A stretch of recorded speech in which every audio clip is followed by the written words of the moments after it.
Welcome to LiveDaf, your online Daf Yomi Shir.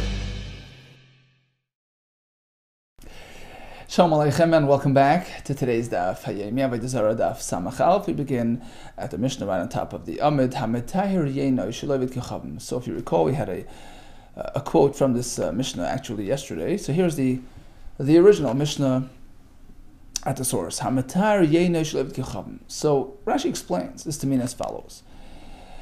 He purchased he basically produced wine in the facility of a guy. So the guy owns the wine, it was his grapes, it was everything, but he was trying to sell it to Jewish customers. Rashi says, She'asei b'kashrus. It was done b'kashrus, properly, without any involvement by a guy. It was under supervision, under hashgacha, and the point was, it should be appealing to Jewish customers. Shemach l'machra l'Yisrael. So this fellow commissioned the job, commissioned the wine, has yet to pay the guy for his wine, pending the passing on of the wine to Jewish customers, after which he'll take the money and pay the guy back for his wine. So the wine is as yet unpaid for, but intended for the Jewish market. Now, where did he place this wine? He stored it in the guy's storage facilities. So again, says the Mishnah, Metair, he was Metair, which means to say he maintained the kashrus standards on the Yeno Shalev Gecham, on the Goyish wine, but nice to B'shusai, and was stored in the Goyish storage house. It would be okay provided there is hashgacha, there is supervision. So if it's Bebayis HaPasuch L'Shusarab, if the room, the house is open to the street, so the storage room where the wine is stored is exposed to the street, and it's a city in which there is Jewish traffic as well. We have Goyim walking the streets, we have Yisraelim who will notice if the guy even attempts to enter that storage facility, then the wine is deemed safe and sound and kosher mutter.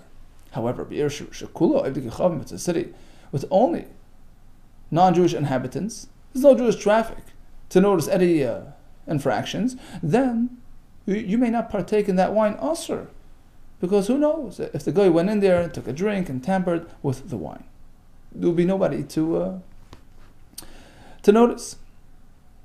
So it's only okay if there is a supervisor, ad sheyeshiv shemer mashamer, must be somebody on site paying attention and supervising.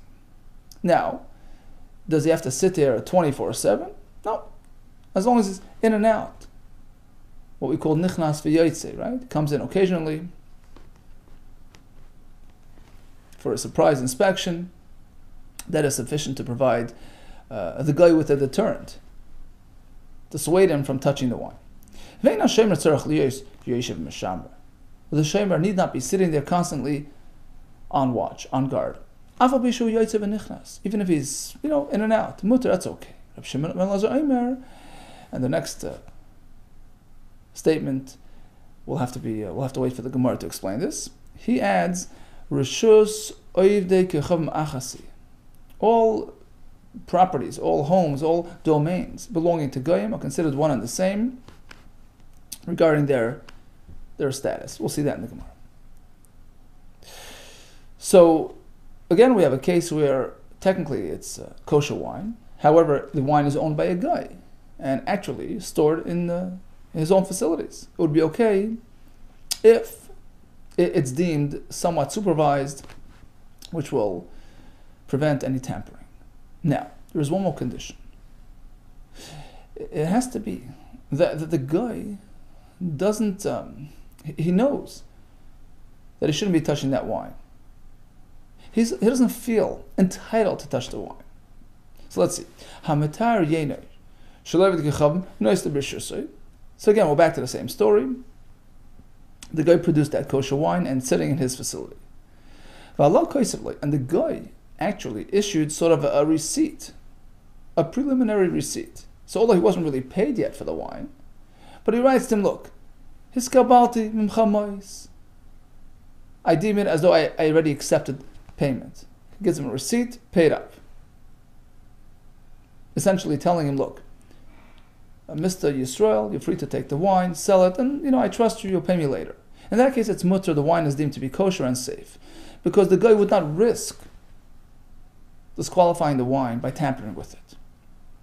Avalim Yirtzeh Yisrael Lohitzi. Ve'ena manichai. Ve'ena manichai. But suppose the guy is actually still controlling the wine. He wouldn't let go of the wine until you pay him. And he feels like an owner. He feels entitled. Worst case, he's caught tampering. He'll say, listen, it's my wine. It was never paid for. So if he doesn't allow him to take delivery until he pays him his due fee, there was a story that took place in the town of Beis Sha'an v'asru. And in this case, since the guy feels entitled, feels free to touch the wine is deemed to be asur for concern that the guy in fact tampered with it. So again, we sort of have two preconditions to allow this wine. Firstly, that it was under somewhat of a level of reliable supervision, either if it's exposed to the street so the passerby will notice, or if there's an actual person coming in and out. And number two, that the guy sort of relinquished control over this wine, in which case he wouldn't risk touching it. He realizes that it's he's deterred from touching it. Ask the Gemara, okay, so let's say it's Be'ir Shakula Eved Kechavim. It's a city inhabited totally by Goyim. Since there's no Jewish traffic, you're lacking supervision. Well, Nami, even there are some Jewish businessmen, some peddlers. Vayika Roichlen, Hamachzirin Bar Yares, these Roichlen, these Jewish perfume sellers. Tesis brings it's based on a Takanas Ezra. Ezra HaSefer was Masakin, so that Jewish women should have access to perfumes, and that there should be a steady flow of Jewish peddlers roaming the cities and selling, this type of supply. So although really Takana was instituted for Jewish women, for the Jewish communities, but inevitably they would make their rounds and pass through non-Jewish neighborhoods as well. So those Jewish travelers, they present as Jewish traffic, even in a non-Jewish city. In which case, the guy would be deterred from touching this wine, which is slated for the Jewish market, right? Omar Shmuel Be'ir was speaking about a city where you have to make an appointment to get in there. It's locked up. Doors and gates and locked up, and everybody knows who's coming and going. So the guy would have sort of a heads up before any Jew shows up, in which case he feels, safe and confident in terms of tampering with the wine. Amar Rav Yosef. V'chaloin kirshus harabim dami. Here's a chiddush. And by the way, all these halachis, nichnas v'yotzei, and fear of being observed, applies to hilchas yichud as well, more or less, right? So the issue of being in seclusion with a woman is only usher if there's no supervision, if there's no nichnas v'yotzei, there's no deterrent. But all these elements of deterrence would sort of alleviate yichud concerns as well, right? The door is open to the street, etc. And here we have another example, chaloin. So even though the door itself is not facing the street, but according to the second pshat in Rashi, which Rashi says is the real ikar pshat, it is a chaloin shel Yisrael pasuach keneged pesach habayis. So although the room doesn't have its door facing the street, but it's facing the window of a Jewish residence across, the yard. So since the Yisrael can peer through his window and notice what's going on, the guy is deterred from entering that room and touching the wine. So a chaloin of Yisrael has the same effect as a street. And a couple more examples. Va'ashpa, a dump where people dump their garbage. Again, that's a place where people frequent. And if it's near this room, this wine cellar, again, it serves as a deterrent for the tampering. Kirshus rabim dami. Vidikla, likewise, if there's a palm tree owned by Yisrael nearby, where he climbs up to pick some dates. So again, since he can show up any time to pick his fruit, the guy is afraid to enter the wine cellar. Has the same value as the street. What about psik reshe? What if the palm tree has been chopped off, so it's no longer providing fruit? So it's a sort of a dead, stump. Any value there? The machlokes, pligi bar of Acha and V'Ravina. Chad asar, chad shari. One said it has no value, and one said it does, and the wine is okay. Why? Manda asar, the one that says that it's valueless, and the wine is deemed asar, because the guy is thinking, why in the world would a yid be climbing up on this dead stump, and he's not coming to bother me, and he's not expecting any unexpected visitors, right? Lamale the salik hasam, why would he climb up onto the thing? Uman the shar, whereas the shita that permits says, look, zimna the avdalei behema. The guy's thinking, you never know, maybe the Jew lost his donkey, and he's going to come climb on this high stump to scan the area. A salik will climb up to scan the area to try to find his animal. So if there's any reason why he would have to come use this facility, that's enough to sort of deter him from tampering with the wine. Tana Rabbanan. Here comes a brayso with a similar situation. So in the first part of the brayso we have echad alokeach, v'echad soicher, bayis, v'chatzero shelev kechavim. So a yid purchased or rented a unit within the chatzar, or the property of the guy. So it was like a yard, a bunch of units owned by a guy, and the yid took possession of one unit to be used as a wine storage facility. He fills it up with this wine.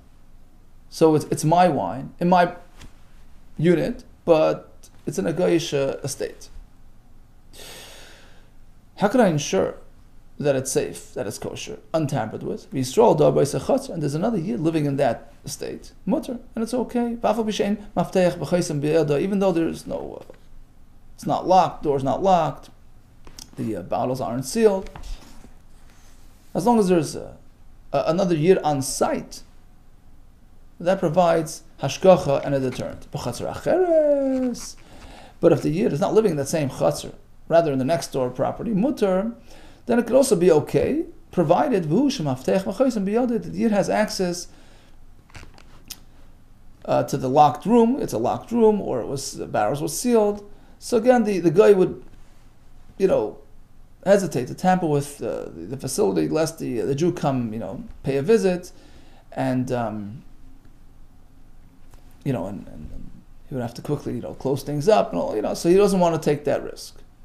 So again, part A of the brayso is speaking my wine in my unit, but it's in the Goyish property. So we say, look, either there's a yid living nearby, or even living next door, the next chatzar, as long as the wine is under lock and seal. And Rashi says either or. Either it's locked, the room is locked, or it's properly sealed, the barrels are properly sealed. By the way, the Chacham later will disagree. They'll say, no, unless the yid is actually nearby, if he's next door, it doesn't help. You need to have somebody sitting there or coming in, to check. Okay, but the Tanakam allows it. Here comes part B of the brayso. Part B actually duplicates the case of the Mishnah, where it was produced in a Goyish facility, wine owned by a guy, slated for the Jewish market, and stored in the Goyish facility again. So the wine was produced in a kosher fashion, left, stored in the Goyish, cellar. And again, there's the Yisrael nearby to provide nichnas v'yotzei, to provide hashgacha. Yisrael b'dar b'is chatzar, and there's a yid living in the same chatzar, mutter, it's okay. But according to Tanakama, it's not enough. Because since the guy owns the wine, he feels, hamish with the wine, he feels like he's entitled. So you need an additional layer of security to ensure its safety. There's either a lock or it's sealed. Rabbi Yechon responded to the Chacham who presented this price, it's unnecessary. As long as there's a yid on site, let's revise the brayso. Even though there's no lock and key or seal, it's mutter, since the Jew resides nearby. However, if the Jew is residing in the next property, the next chatzar, then you're in trouble. Asur, then it's asur even if there's a lock and key and all that, it's asur because in this case, you realize there are two negating factors. First of all, the wine is owned by the guy, so already he feels, in control. And number two, it's in his facility, it's in his cellar. So in this case, unless there's a Yid living right nearby, nothing's going to help. That's Rav Meir's sheet, the Rav Meir. Okay, so again, let's just recap the Brisa with its two parts. Section 1 speaks about my wine placed in my unit, which happens to be in the chutzner owned by a guy. The Brisa makes it very clear that there's a Yid, living somewhere in the chutzner, so close enough to keep an eye. That's okay. If he's in a different chutzner, it would be okay provided we have the additional element of safety. We have the mafteach v'choisam. Section B of the Brisa is goyish wine in the goyish facility. Again, if the Yid is close by, it provides a deterrent, it's fine. If he's not close by, then it would be asur under all circumstances. Continues the Gemara. We have a shita of the Chachamim. We're not exactly sure which case they're going on. The Chachamim oisrim, they forbid the wine, unless you have ashkacha tmidus, you have a shomer watching all the time, or you hired somebody to come in occasionally. Now, what are they going on? Chachamim mahai. On which case of the Brisa? We had 4 cases, right? Section A had 2 cases. The Jew was here or the Jew was next door. And Section B had 2 cases. The Yid was in the chutzner or next door. What are they going on? Ahai, ilim as-seifa. Are they going on the very last case of the second section? It was the goyisha wine, and the Yid was not living nearby. That's a problem. Well, Tanakama nami meisur ka'asar. The Tanakama, meaning the Rav Meir, he also forbade that wine. So there's no machlekes here. Ve'ela reisha the safe. We're going on the first case of the second section of the Brisa. We're speaking about goyisha wine in the goyisha cellar. And Rabbi Yechon had told the Chacham, you have to fix up the Brisa. If the Yid is living right nearby, it's okay. You don't need any more elements of security. Rabbi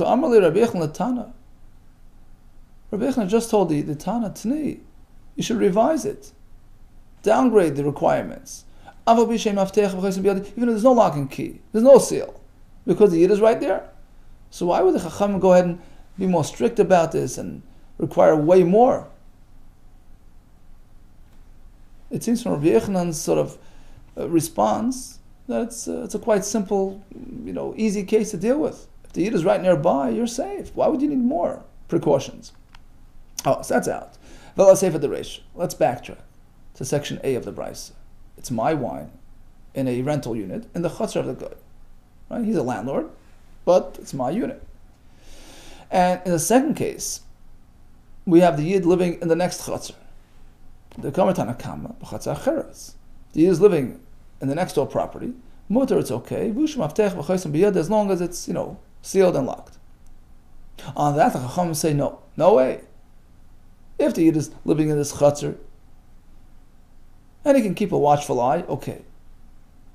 But if he's in the next courtyard over, Chacham imrim lo'elam asur. The wine is forbidden. Ad shehei shemer yeshev meshamer, unless the shemer is there all the time, or yashiyav memuna balakitzin, or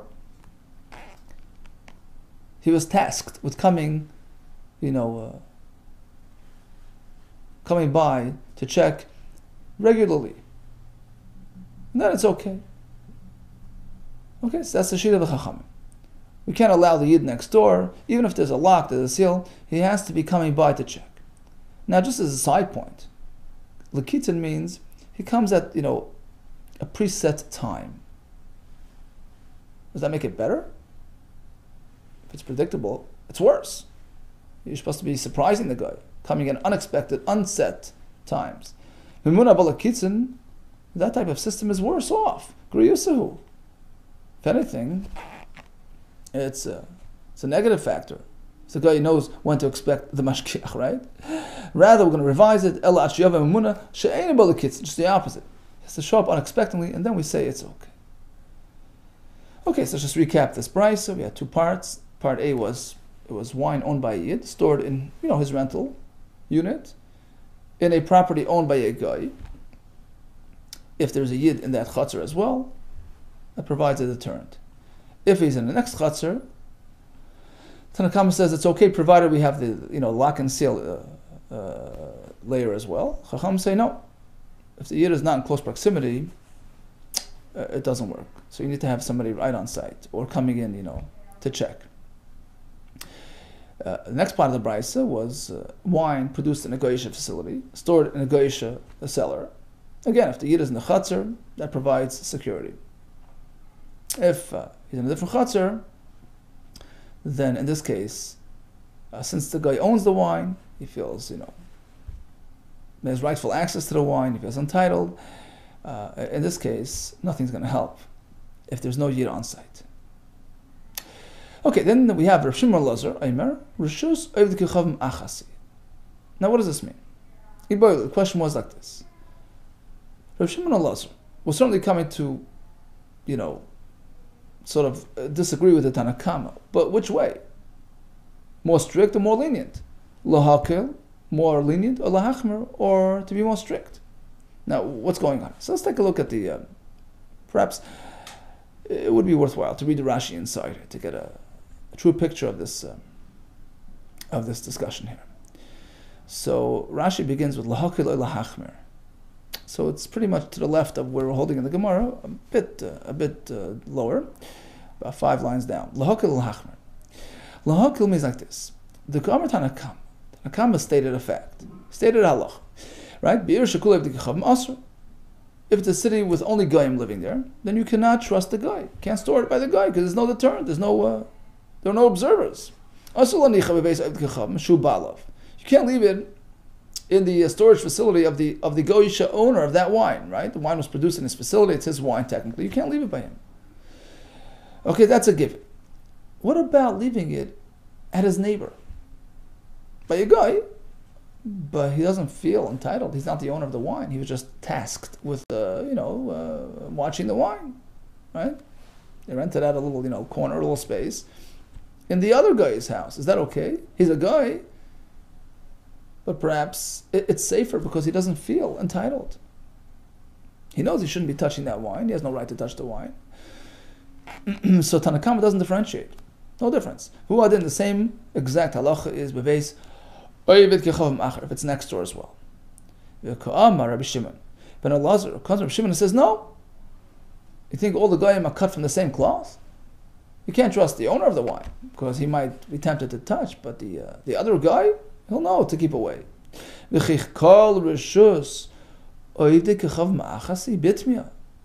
question mark.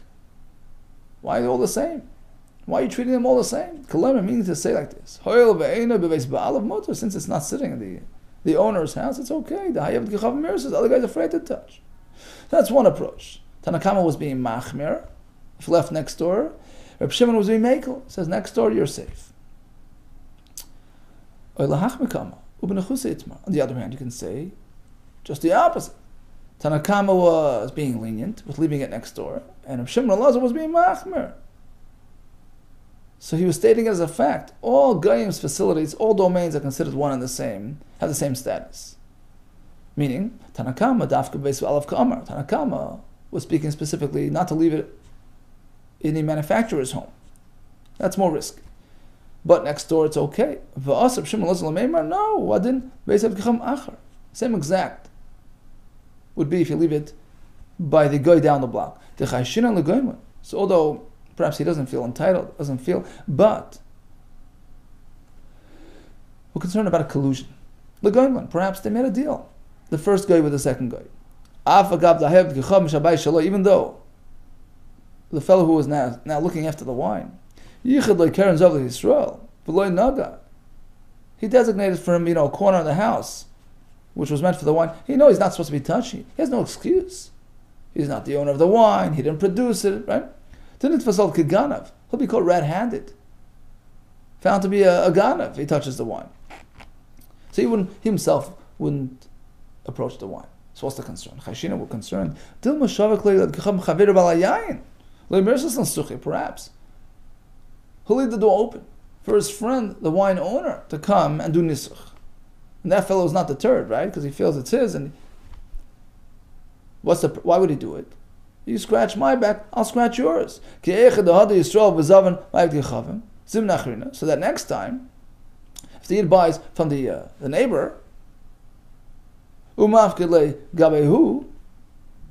where's he going to store the wine? By the first guy.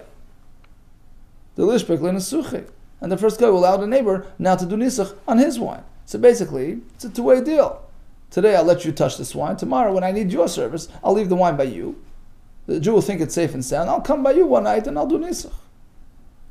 L'gaimon, says Rashi, hanachli. Okay, let me do this today. I'll let you do this tomorrow.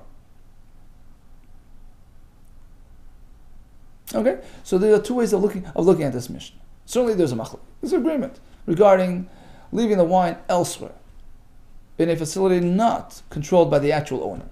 But he's a guy. Can you trust him or not? One would say it's okay. One would say it's not. It's just a question of who said what. And Akama who said it's okay, and Shmuel said not, or the other way around.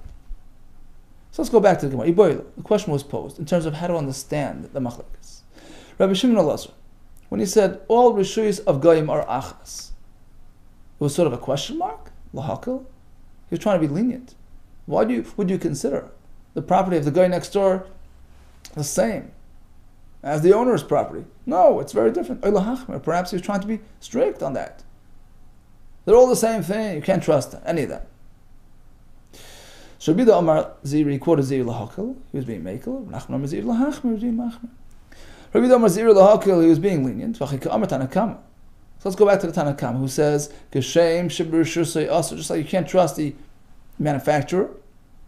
Kach b'shus avdicham acher nami also. Likewise, you can't trust his geisha friend. Why? V'chashim legoyim, concerned about a collusion, a deal.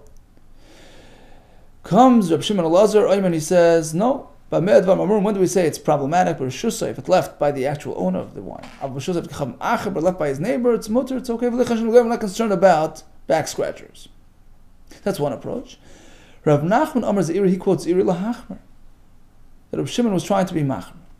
Let's go back again. Tanakam was stating a fact that the concern is only b'shusay left by the manufacturer. If you leave it by the other guy down the road, it's okay. I'm not concerned about a deal between the two. Right? The neighbor will stand up to his obligations. He'll guard the wine.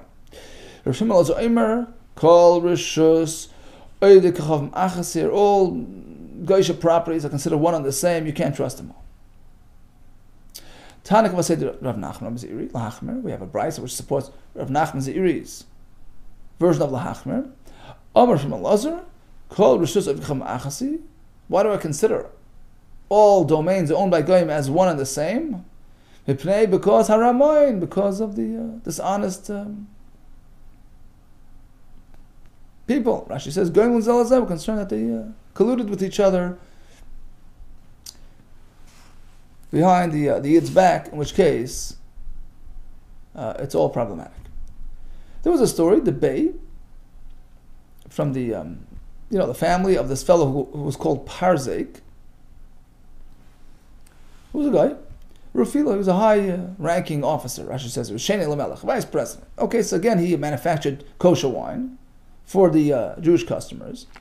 So in the meantime, where they store the wine, they put the wine by their sharecropper. So in the olden days, they had this concept called a sharecropper. He would develop your farm. He was like sort of your employee. And they stored the wine in his possession. And he was also a guy. Oh, what's the status of the wine? The Chachamim presented their opinion to Rava. In this case, there's no concern, according to all shittas. Why? Because it's unlikely that the Aris struck a deal with the employer. They're not on equal footing. He's not anticipating any financial gain from his employer. So why would he strike a deal with him and allow him to access the wine? When you have two goyim on equal footing, yeah, today you'll help me, tomorrow I'll help you. So he's anticipating financial gain, and right? But here, it doesn't really apply. When are we concerned about goyim? It's only true when one guy leaves the wine by the other guy. I'm concerned that perhaps there's a deal. But in this case, given that risei, lav darke, lo yisuve, it's not customary, it's not expected that the Uris has any plans to store any wine, big parzik refila, in the home and the property of his employer, so why would he allow for the employer to tamper with the wine? He has no gain. He has no benefit from it. I'm not concerned about a collusion between the two. Amalu Rava. So Rava responded, defending just the opposite. Just the opposite. Adarabba, just the opposite. Filman the Omar, employee is intimidated by his employer. Just the opposite. If anything, you're making a weaker case for the kashrus of the wine. Even according to the Shittur, it says typically we're not concerned about a collusion between two goyim of equal stature. But here, he's intimidated by his employer. Of course, he'll let him do what he wants. It's only when one guy is not deterred, is not intimidated by the other guy, so let him do it. So perhaps he'll resist, and will not allow the other guy access. But in our case, he's afraid for his job. Since he's afraid of his employer, certainly he'll cover for him. He'll testify to his righteousness. If there's any doubt, any question that arises about the kashrus and status of the wine, he'll be the first one to defend his master. So certainly there's a concern of tampering.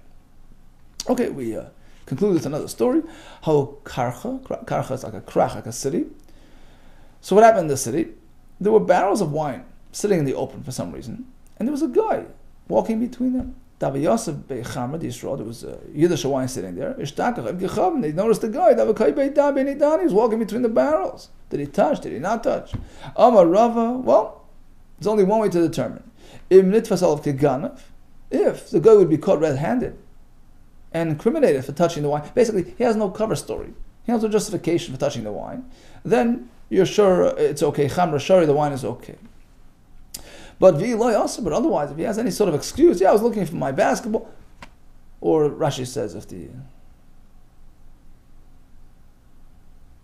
the justice system isn't very effective in this town, so there's no deterrent to steal and to tamper, then the wine is considered asr. And Rashi says asr not only to drink. In the first case, it's mutar to drink. V'loi asr even b'hano.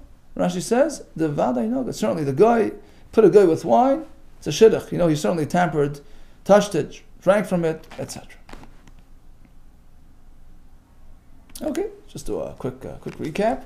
We have the halacha of storing wine by the guy. Basically, our daf discusses, kosher wine placed in close proximity to a guy, right? So you don't know that he touched, you don't know that he did anything, but how much could we assume? And how much could we rest assured that the wine is kosher? So in the last case, if the guy was just, close proximity to the barrels, if, the authorities will come down hard on him, he has no reason to touch the wine, and he'd be considered a ganav, incriminated, then that's enough to deem the wine safe. Regarding placing the wine in the rishus of a guy, the house of a guy, the storage facility of a guy. So if there is Jewish presence in the area, whether it's because the street is right nearby or it's exposed to a Yiddish neighbor, so all these things provide a deterrent and a reason not to touch the wine, whether it's a shaymer, whether nichnas v'yaitze, whether it's just a rabbin with yidden there, that would be okay. By the way, Tosfos points out, he says regarding the chaloin, we had a story of the chaloin, which was facing the storage facility. He says it's only going to be good by day, only by daytime, because at night the yid is not looking through his window; he's sleeping. So that would not really. Wouldn't really provide much protection. And it would seem that this applies to the other halachas as well. Like if it's open to the street and places where people frequent, but that's only good as long as there's traffic during daytime, as opposed to nighttime when it's quiet and the guy would feel safe tampering with the wine.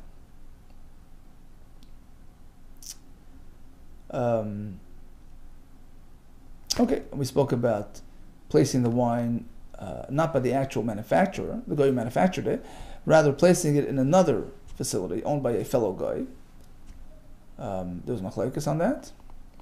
And that took us to the story of the employee, which Rabbi considered to be worse off, because he may be intimidated from stopping the boss from tampering with the wine.